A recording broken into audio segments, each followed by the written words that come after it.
Okay, welcome everyone. We have Simon and Lyndal, and we would like to do an interview about their Tour of Aotearoa, which they did in February this year on the bike, as inspiration for those of you who are in chronic pain or have had surgery or thinking of surgery and knowing that there is life after that. So we have a bunch of questions we would like to ask them and hear about their trip. So Simon, over to you first in terms of what was the bike ride, the distances, what's it about, how long did you spend on your bottom every day, and all of that sort of stuff.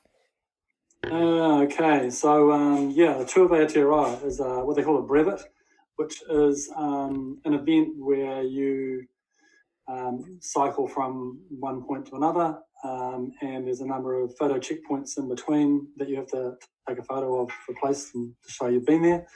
And the rules for this one were that you could do it no faster than 10 days and no slower than 30, and obviously obey the road rules on the way, and that's the only rules that really apply. So the Tour of Aotearoa was 3,000 kilometre cycle from Cape Reinga in the north to Bluff in the south. And what was the next question? Time. So time on the bike each day. So generally, I guess you would be starting off at daybreak each morning, and sometimes before dawn.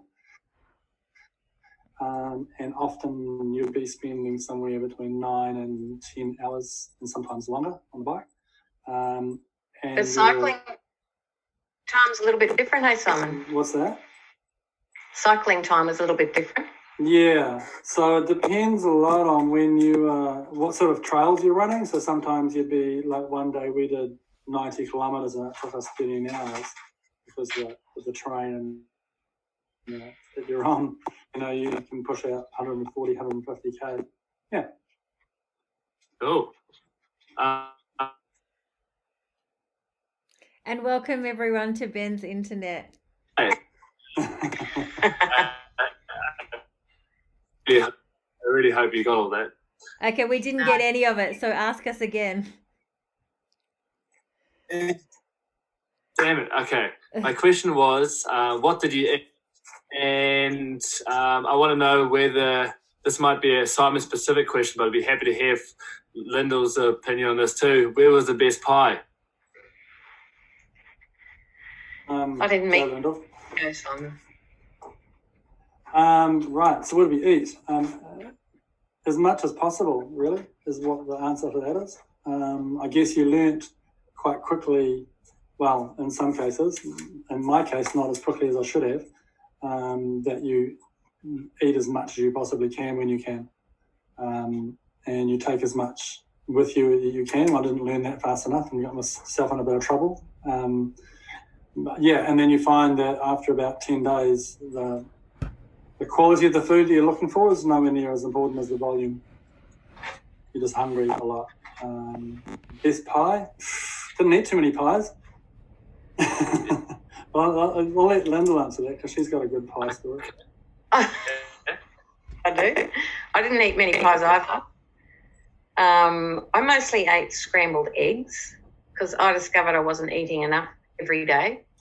Before I started, any time during the day, I'd just go, oh, God, I feel terrible. Oh, I know why. I haven't had enough food. Yeah. So I carried a lot of food. I was the opposite to Simon. I carried a lot of food, but I forgot to eat it. Right. I was always in a bit of a panic of where I was going to get to next. And then, do I stop here? Oh, no, I've only got another 20 to go. And then you're like, actually, that 20 just took me an hour and a half, not realising that kind of stuff. So by the time you start at 5 or 7 or whatever, you think, oh, no, keep going. But then in the end, you don't end up with enough fuel. The best pie I had, which I didn't have many, was in Hunterville. There you go. Beautiful. I don't even know where Hunterville is. I don't even know where that is. Hey? Where is that? Hunterville. Everyone knows where Hunterville is, hey? I've been there once. I think it's a tower thing. I think it's a bike thing. No, it's in the middle of the North Island. It's quite a regular, main trunk line. Sort of come from Wanganui, heading towards Aotearoa. Aotearoa. There you go. Would that be right? Yeah. I should have brought my book.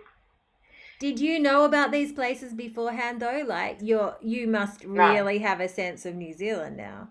Actually, they gave us a book, a handbook that was written by the Kennett brothers, and they wrote the guide. They prepared computer file that we loaded into our computers on the bike that had all the directions, left turn, right turn, etc.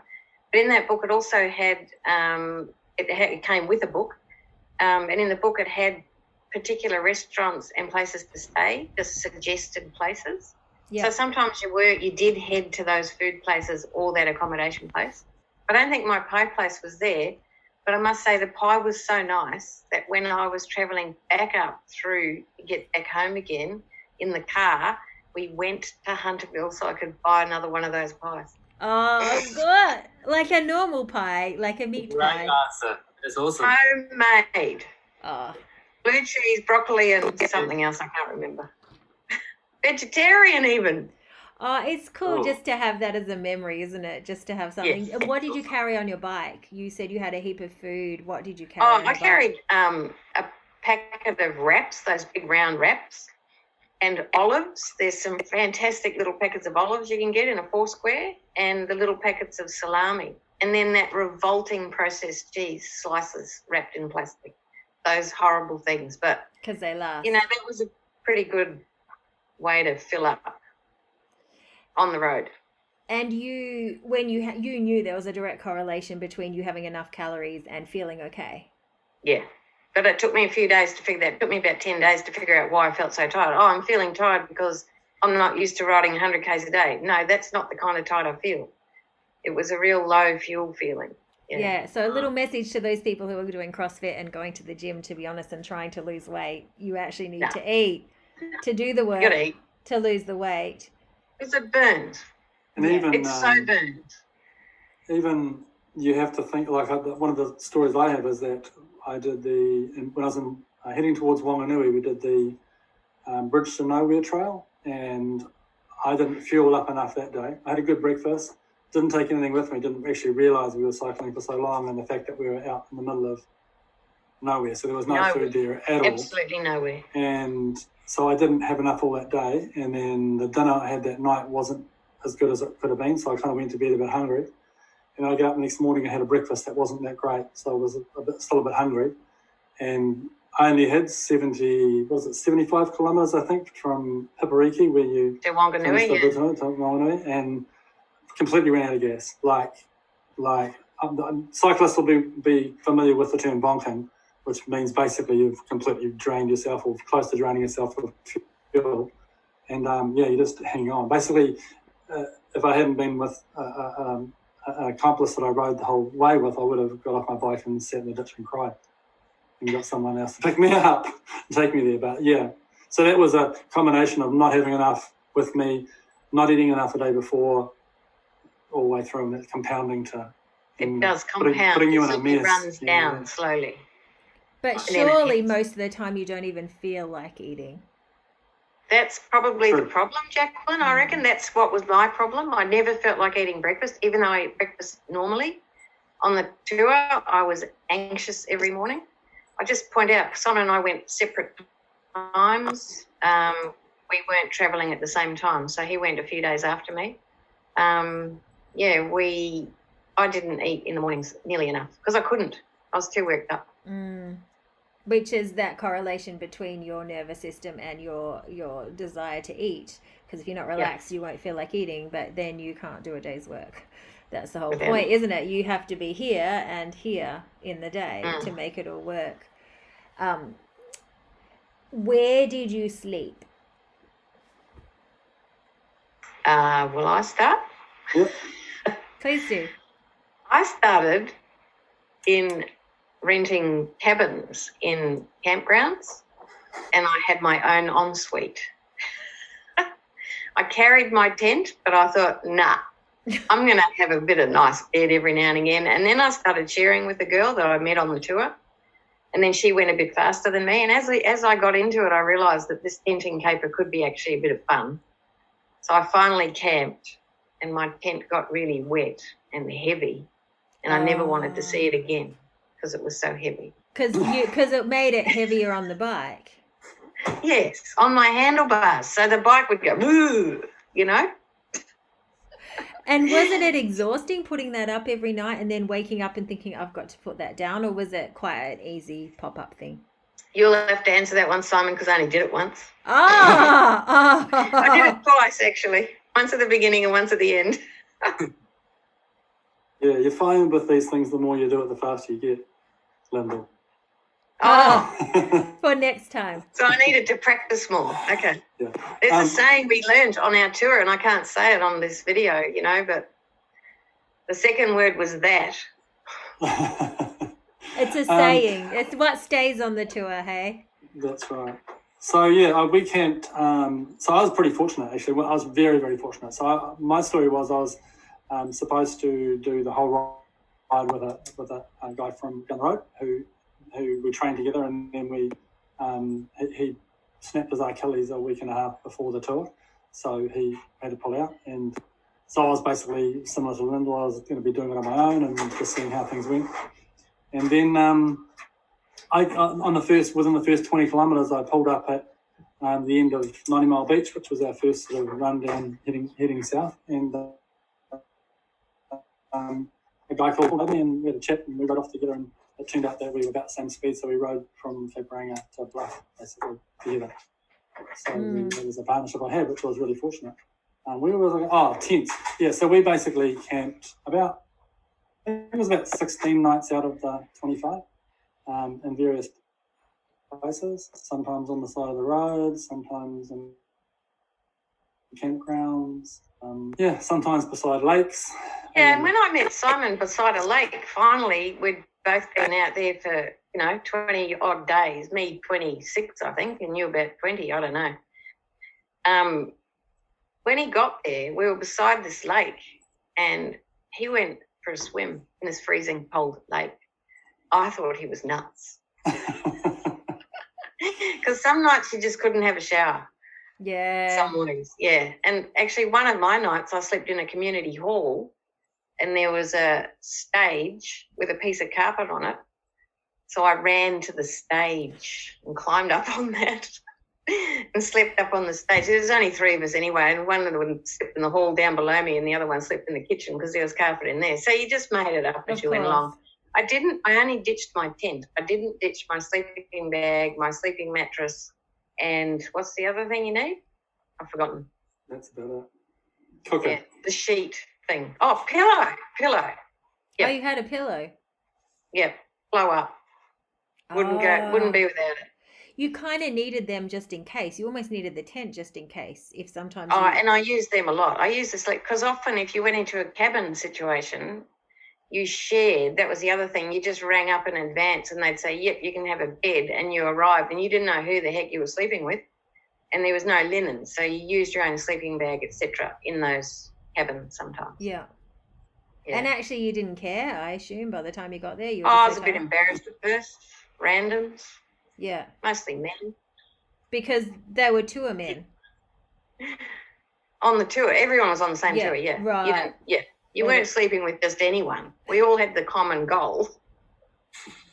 Do what you got to do. It was fun. It was a lot of fun, yeah. Ben, over to you. Yeah, I want to, just for the viewers, because you both had exactly the same surgery, can you speak a little bit about the injury that you both had to your back that led you to that surgery? Go. Okay, mine, I'm not sure how mine came about, with how I injured my back. It could have been from when I was younger, from a fall, but it progressively got worse and worse, especially in the last 10 years. So mine was degenerative spondylolisthesis. Did I get that right? Jesus.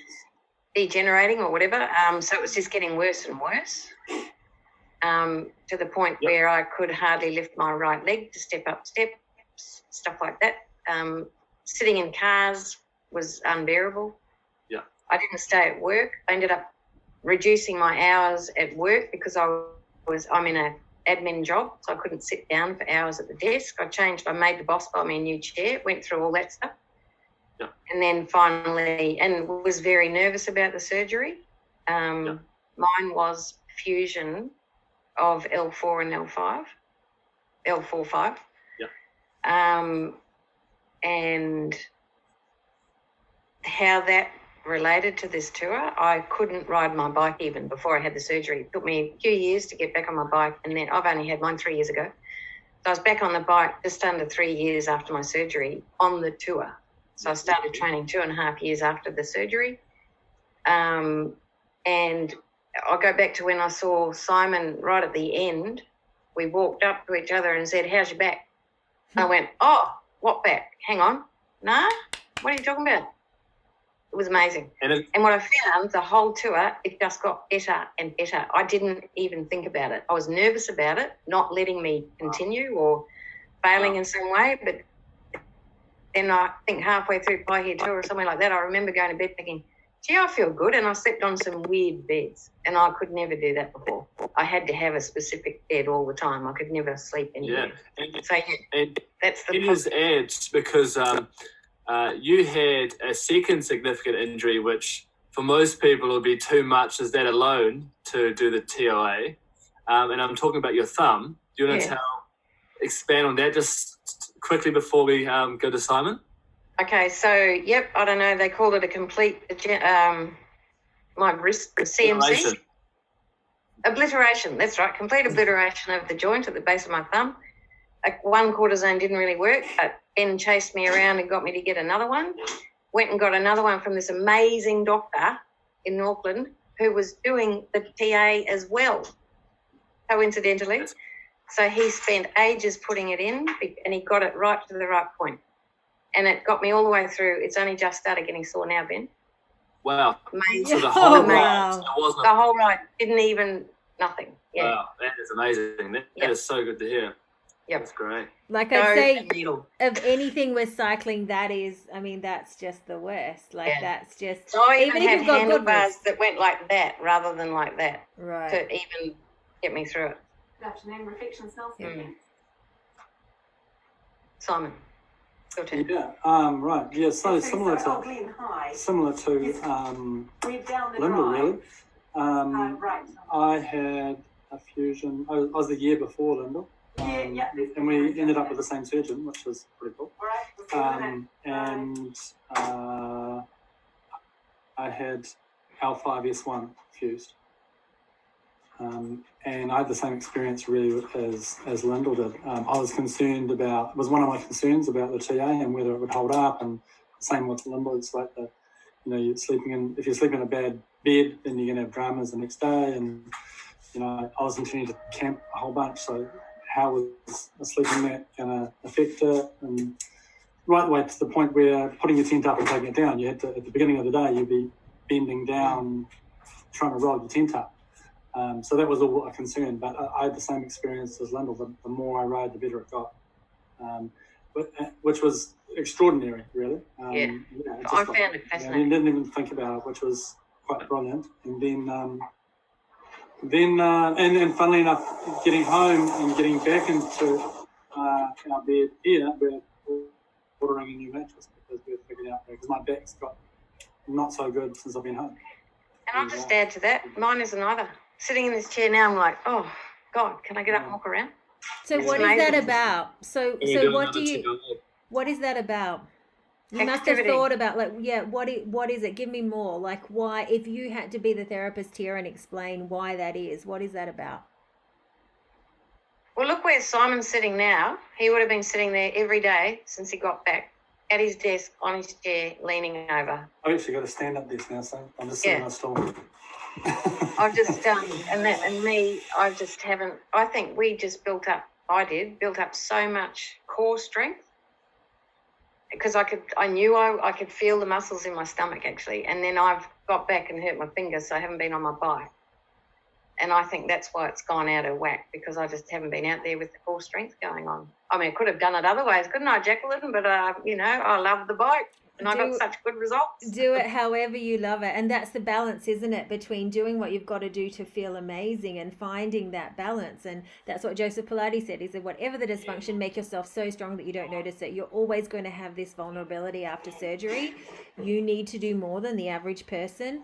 But I can also, if I can just do a little hint/rant about you slept in different beds in different positions, and you had to move more because they would have been less comfortable, and it's just a no-brainer. So your body gets used to different positions, it gets more adaptable, it just figures it out, and we have this everything the same all the time, which makes our body lazy. And I think that's what you both experienced it, because you had it over such a long period of time. I mean, you sleeping on the carpet in a hall, everyone's like, oh, you shouldn't do that. And that's my point, is that the discomfort creates your core. It creates an activation of more on a more cellular level. And and just for the viewers, we haven't practiced this. I didn't know what they were going to say, and so that fascinates me.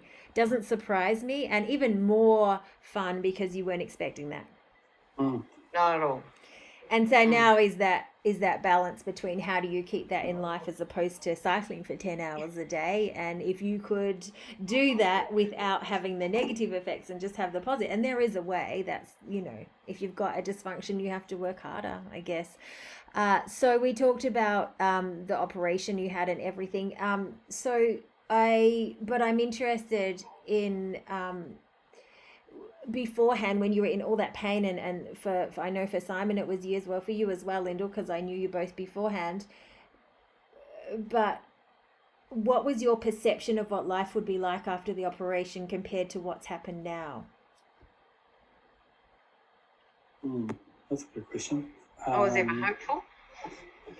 Yeah, well, I sort of got to the point where I figured that it couldn't be any worse. I agree.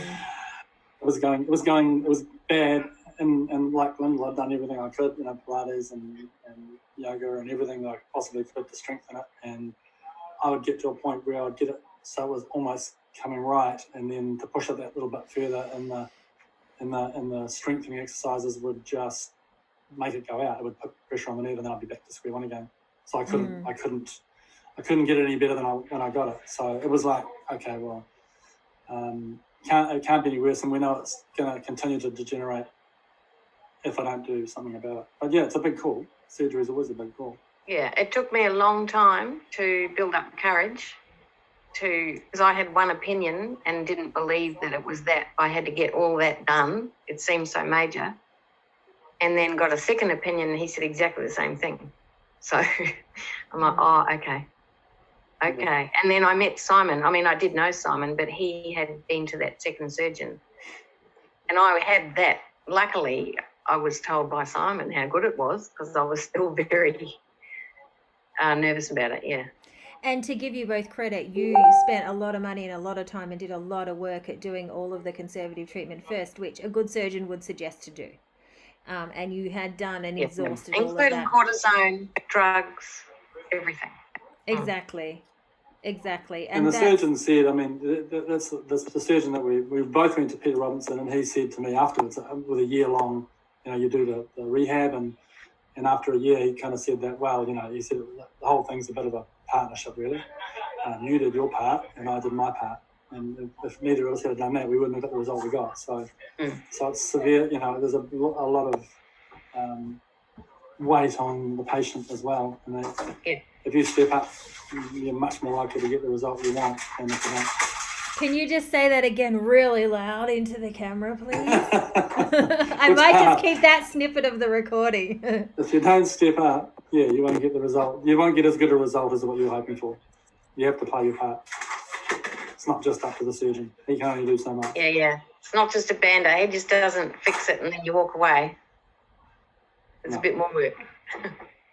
Which I think brings us on to our next question, which is, I think, number 10. Ben, over to you. Over to me. As soon as I get my audio and video back, I'll ask the question. Check.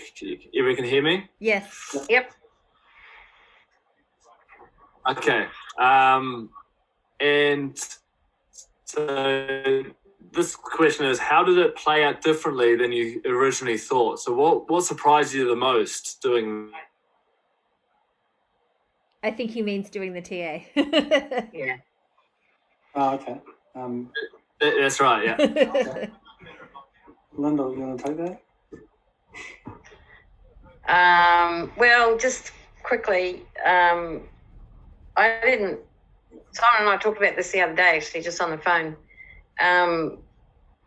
While I was on that at the beginning, I said to myself, you stupid girl, what were you thinking? Why did you think you could do this random thing? And it took about 2 weeks for me to think, no, I'm okay. I should be doing this. You don't have to be a star athlete like you were meeting along the road a lot. I had a lot of time. My situation is I don't work, so I did have time to train, and I could take my time to get to the end. I could take 30 days, and I didn't care if I took 35, but I was absolutely wrapped that it only took 28, and I had a couple of half days off. So, yeah, that's how it came out for me. I loved it. Loved every minute of it. Didn't think I'd love it as much as I did. And while I was on it, I had some horrible times, cry times, tears, hard.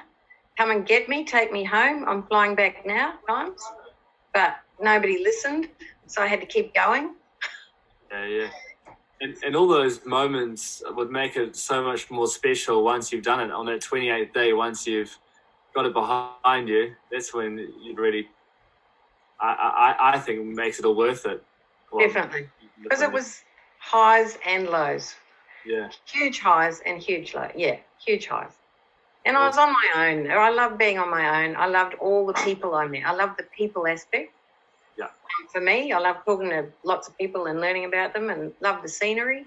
I'd been to a lot of places already, so that wasn't such a big thing for me. But yeah, Simon.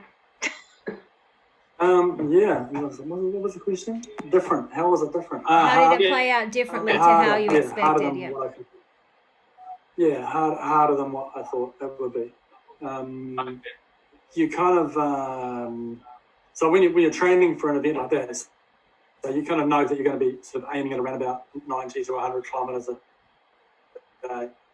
So you go out and I think we were regularly doing 100 k's a day in training, and even put some 3 and 4 days together that were 100, and turning up at 9 Mile Beach and thinking, okay, I've got this sorted out. Couldn't have been wrong. Couldn't have been more wrong. Just, I think the compounding effect after sort of 2-3 days of doing 100 k's a day, when the first day is 9 Mile Beach, which just really takes it out of you, because the beach has got it just sucks the energy out of you. So I think we did 130 that day. Went through to Broadwood, and the next day you got a climb of about 700 metres up into the Waipua forest, and that was another sort of 8-9 hours a day. And then the third day, we pushed into the 140, 150 k the third day, and went basically from Kaihu in the north to Auckland City, with a ferry trip in the middle, so you had a bit of a break. But I think we left Kaihu at 6 in the morning, and then got into Mount Eden at 1:30 in the morning, and cycling down the motorway, and the rain. He's mad. I didn't do that. I took get that done. But still, we're supposed to be inspiring people here, Simon. Yeah, well, it's just the truth of it. That's how it was different. That's why I'm coming in. You have these visions of how it will be, and that's completely different than what you set out to have. Yeah. So compounding tiredness. Yeah. You're always tired. Lyndal, you're always tired. I know you. Always tired. Slept very well. Didn't take one of those sleeping tablets, son. No. I had them just in case, because I knew I'd have to sleep with randoms, but never needed them. Just to clarify this for the viewers, she's talking about sleeping in the same cabin with randoms.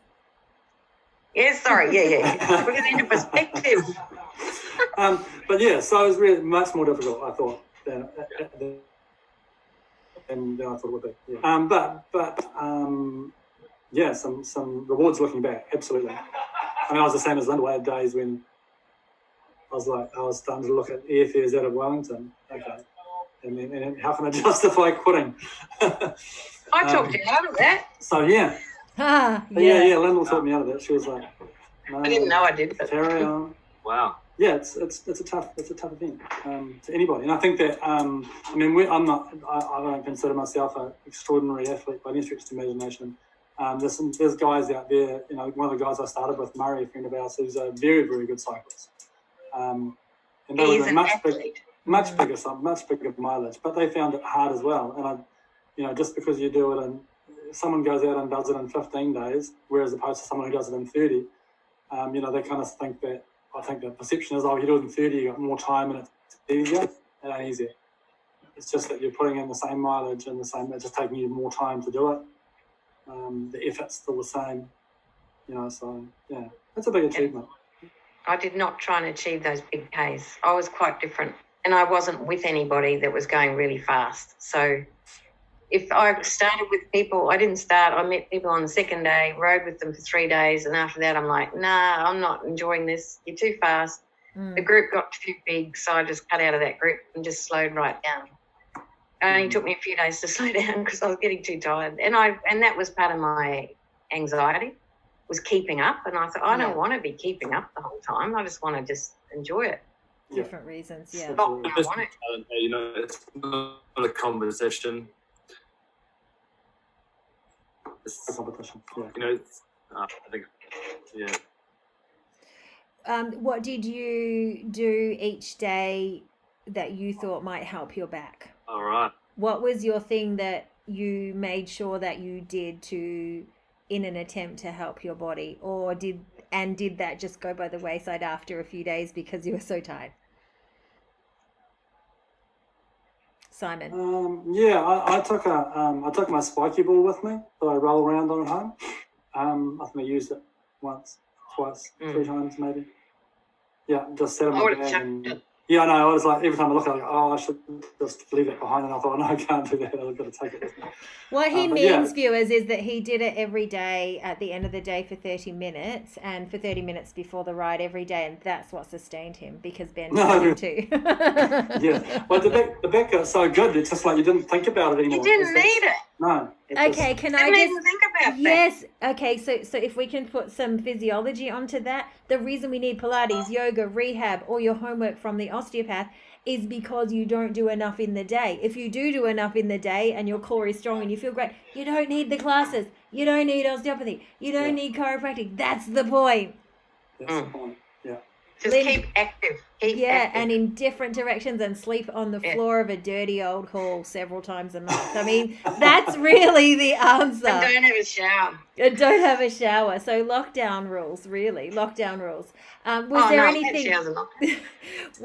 anything you did, Lyndal, that you were absolutely religious about for your back? I was very religious because Ben actually treated me for sore quads. Yep.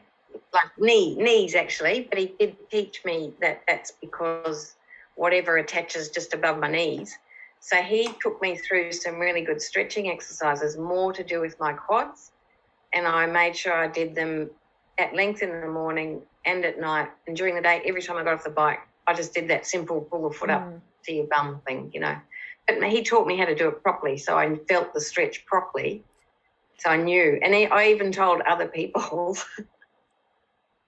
Nice. And, other people, I got a sore knee. And I met a young Japanese guy, early, and he's had his knee all taped up. I said, what happened? He goes, it happened right at the beginning in Auckland, and I've been to physio and all this. And then I saw him days or weeks later, and I said, how are you going? How's that knee? He goes, I just want this whole thing to finish. Every part of my body's hurting.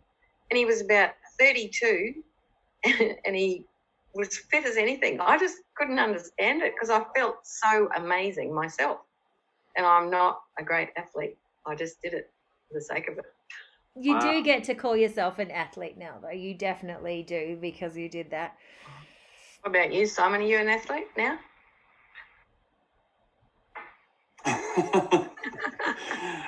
Over to you, Ben. Yeah, well, this directly leads into my next question, and that is, why did you decide to do osteo before setting up this adventure, and how did it help? Or how do you think it helped? Aside from the fact that I made them do it. Aside from that, yeah. She's also our friend, not just our osteo. Yeah, for me, I mean, it helped me. It helped me in the last week. We kind of had osteo treatments in the last month, 4 or 5, I think it was. I think it. Well, no, I don't think it definitely helped in the training. I could feel on the bike in the training process that it gave you a good, all those little niggles that were starting to compound. Kind of released quite a lot of that. I felt that was definitely beneficial. Absolutely. And we worked out. I mean, I can take part of the credit for this, but also Ben was questioning me about it. So I had an issue with my knee leading into it, and it was sore, and we worked on it quite hard, and we did quite a lot of stretching, and then I was looking down one day when I was cycling and noticed that my foot was falling out of it. So we discussed that, didn't we, Ben, at the thing? I said, well, maybe the shoe's not so good. So we had a look at that, and on the last that was a bit of a moment, wasn't it? Yeah, within the last few days, I decided to change my shoes, which is like a little bit of a no-no and anything like that, because you've been in something for a long time, and So I sent my old shoes to Auckland's, so I thought I'll do 3 days on the new ones and see if it makes any difference. And as a result of our discussion and having a look at what was going on, the new shoes, put it on, and my knee problem went away. Amazing. Wow, I didn't know that. Yeah. Which is why you have to think big and just be a detective. Like you say, it's a partnership. Like Peter said, the surgeon, it's a partnership. Yeah. Come put 2 brains together. What about you, Lyndal?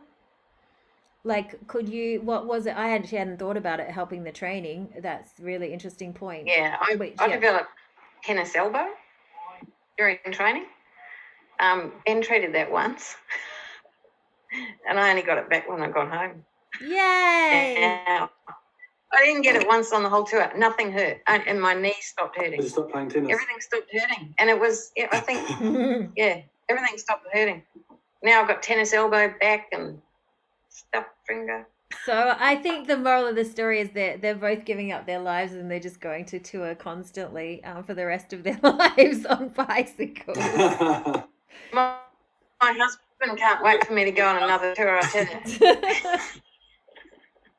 Oh, that's interesting. I mean, and that's why Ben and I were both talking. We were excited to do this because there are things we haven't thought of too. Like when you've seen this work such a lot, you want to do this for everybody. And I'm absolutely sure it's better to do it beforehand than afterwards. And we haven't seen them afterwards.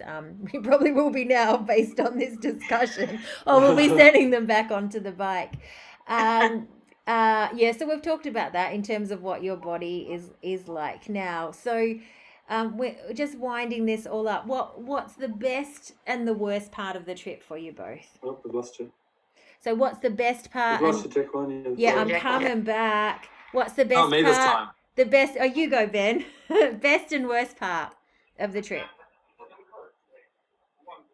Yeah.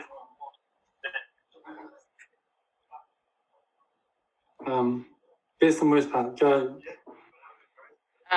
The hills. Worst, not best. Oh. Worst, starting with the worst. The worst was the hills. One of your questions was, did we prepare mentally? No. Yes. The best was just the freedom and just wandering the country just on a bike. The best was actually what it was all about. You went on your bike tour, and that was the best part, was the tour. I love the people, though. I can never say enough about so many people. But yeah, the worst was the hills. Simon? Oh, and the worst day. Yeah, Simon. Yeah, I'd have to agree. Again, if someone's looking at doing the tour and they're a cyclist, or if they're an athlete like a Murray who weighs 60 kilos and is strong, and I think he found it a lot different than what we did. I mean, I started the tour at 96 kilos, hills. I'm not great at the hills. You have to climb 33,000 meters between the North Island, from one end to the other. Interestingly enough, 22,000 of those are in the North Island. The South Island is easier than the North Island. Yeah, it's a surprise for everybody. But anyone says that when you're doing it, no, when you get to South Island, it'll be easy. You'll be fine. And it's right. The North Island is just kills you. Hills there. It's just hill after hill. And the North Island were craggy hill. You know, a lot of them were difficult because of the ground as well. Like the gravel, loose gravel. Lots of climbing, and I hated the last hill as much as I hated the first hill. Yeah, you didn't. People said you'd like them in the end. I never liked them. I still don't like them. And like one of the last hills, come on, Simon, was Crown Range. Hello. Oh yeah. Who's ever going to like climbing up that? Yeah, exactly. But even to the point, I remember going, and you'd remember this, Lyndal, going after we left the last couple of days, after we were going down through Southland, which was generally flat and generally downhill. And we were fortunate enough, we both cycled that on the same day, and we had a nice big tailwind. And halfway down there, it was just flat, and all of a sudden someone... Oh no, say it again, it just froze. In the middle. One of the frustrating things. And then when you got to this famous place called Hunterville, did you notice they made you go north again, and you'd be going south for a week and a half, and then suddenly you're going north on Highway 1? You're like, no! Just because there's a hill there to take you up. Yeah. Another hill. They just sent you on every single hill. There's a hill there. Just take them over there and make them go up there. So psychologically, you were going back on yourself because that's the route you had to take? Often. Oh. And then on some of the cycleways, this is negative stuff. Come on, we better not talk about it. No, it's real. The cycleways, the paths are built for beauty and scenery, which is what you might do on a 3-day trip. But when you're trying to do 3,000 kilometres in under 30 days and you're on these cycle paths that are really pretty and they go, and you're looking at the road just over there that's dead straight, you're like, what? Yeah. It's not that alluring. Anymore. No. That word came out again. Yeah. We'll put that in the notes. And the best day? Best day for me. I love the Wainui River Trail. The Bridge-Nowhere Trail was one of my best days. I know that's kind of weird. People have different perceptions. I don't know why I had a great day that day. I just did. And the sort of things you remember, for me, hardest day was going up the saddle from Nelson, Manatapu saddle. Big, like we walked, but it was it was enjoyable because we knew it was going to be really hard, and we knew we were going to be walking an awful lot. It was steep and it was rocky, and I think we walked about 12 kilometres uphill, like unable to ride it, completely unable to ride it. And how heavy was your bike? How heavy were your bikes? Around about 25 kilos they weigh. Yeah, pushing up there. But it was kind of cool because it was a beautiful day, and you knew you were going to be long and it was going to be tough and it was going to be everything that it was. But it was still what do they call it? We submitted to the fact that it was going to be shit, and so we had quite a good time. You know, falling off bikes and running into the rocks and sitting down and laughing about it. But, yeah. And that's what you're talking about as being one of your best hardest moments. day. Yeah, hardest day. Not the worst day, but the hardest day. Yeah, best day. Shit, I don't know. Best evening for me was I camped beside a lake, and I've just sent you the email through the photo of it. Actually, check it out. I camped beside a lake that overlooked Franz Josef Glacier. So I looked up into the Alps. Unbelievable sunset, like unbelievable. That was the first time I think it was at day 17 or something. And I said to the guy I was riding with, Carol, I said that's worth everything. The whole trip. Yeah, for sure. Wow. So, yeah, pretty amazing. That's me. And did you both find what was both your favourite locations or towns? Did you discover a new favourite place in New Zealand that you didn't know of before? I don't know. My favourite ride day was riding over Haast Pass. That was, you ride and you find Lake Wanaka. When you ride and you finish looking at Lake Wanaka and suddenly Howie is up there on the left. That's absolutely stunning. And I had driven over that road many times before, but I always wanted to ride it, and it lived up to every one of my expectations. It was fantastic. That's what I like. Cool. Again, just cruising along at my own pace. Yeah, pulling over, taking photos. Yeah, beautiful. Maybe we can include one of those photos in the notes from this. Yeah, I've tried to send it to you. I've sent a really clowny one of him and I. Oh, yeah, we're looking forward to that. Did you send that one to your surgeon yet? The one at the end? Have you sent it to your surgeon? Okay. I haven't even sent it to Simon. Oh, okay. I would have sent it to surgeon. See, I've actually got the card ready, so big thank you to them. Won't send me the photo. Good on you. I was just going to email him. Town. I'll tell you what, I'm just trying to think of the name of it. The town just before you go over the spiral, before Wellington. I'm going to, Where the wine is.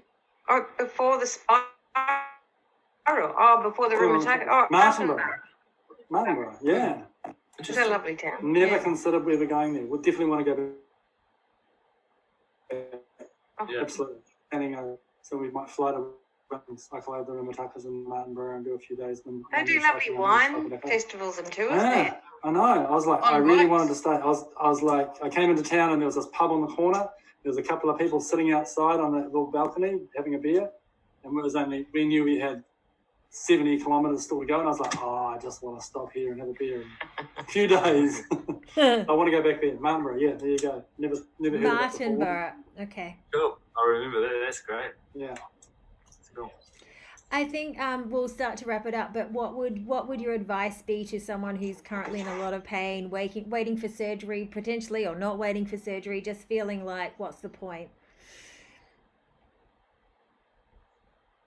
Have the surgery and look after yourself as much as you can prior to. Whatever makes you feel comfortable, do it if you can. I don't like to drop this in, but I did have to take some heavy drugs. That's being real. And I'm still, I've got nothing wrong with me now from all those drugs I took for all those years because I needed them. Yeah. So, yeah. Yeah. Simon? Good advice. Yeah. Same. Yeah, same. Find a surgeon that you're happy with. Get some advice. There is only one surgeon. Well, we think so. He's going to retire soon. So. Yeah. But yeah, I think I know the surgeon that we went to. I was referred to him by my GP, and he said, "This guy Peter Robinson, if he thinks he'll help you, he won't. If he knows he can help you, he will do it." So there's extremely conservative, and I know the same with Lyndal. Lots and lots of exploratory tests and work, and so that he was confident that he knew where he was going before he put a blade in your knee. And then don't expect the recovery to be nice. No, it's tough. Rock bottom stuff. Yeah, tough stuff in the recovery, but you just got to hang in there, and it gets better and better and better and better. And they say that it takes 2 years or 2.5 years. I think they say that your back continues to fuse for, so it gets stronger and stronger. Yeah. They can't see the fusion even after 6 months. I remember seeing Simon, he had his 9 months before me. And he said, "You know what?" He said, "How are you?" I said, "Well, I think I'm okay." And he said, "You know what? It's even better in another 12 months. And he was right. I remember going through that. It took a good 18 months to 2 years before you really, I didn't know I could feel better, but I just kept feeling better and better. Yeah. And so reassuring to hear you say that from experience, because even if the surgeon tells you that, to hear it from someone who's been through it is so much more powerful, isn't it? Just like, if someone's going to do a bike ride or something big, it's just really profound to hear it from someone who's done it. And just lastly, Simon, so for those of you who are in Mangawhai, this will be a more relevant to you for me to ask this question. Which is better, swimming or cycling? So the story is, for those that aren't in Mangawhai, so, and I was going to drop this in earlier. So after my surgery, I mean, I couldn't have cycled after my surgery for a long time. And when I got to probably maybe about 6 months of recovery, I guess, and I found that I could swim a little bit. And so we started swimming. And then my lovely wife, Megan, nominated me to swim with Jacqueline, who was on a mission to do lots of long distance swimming for good targets. And then Jacqueline went on and flew everyone else out of the water and did Taupo, which was amazing. We just lost you there. So Simon, I mean, I remember. So we just lost you there because of the internet. So he swam from the Hen and Chickens, which is a 20k swim. So that's the background. Yeah. So I remember the first time we swam, or the first few times we swam, I was, I had to struggle to stand up afterwards because of my back, because of my surgery. But by the time we were, after 18 months of putting in the miles there, that helped immensely as well. So, which then led on to cycling. I'm not going to tell you what's better. I'm just trying to get him back to swim with me as a training partner, everyone. No, but isn't it interesting? No, he'll try something new next time. Yeah.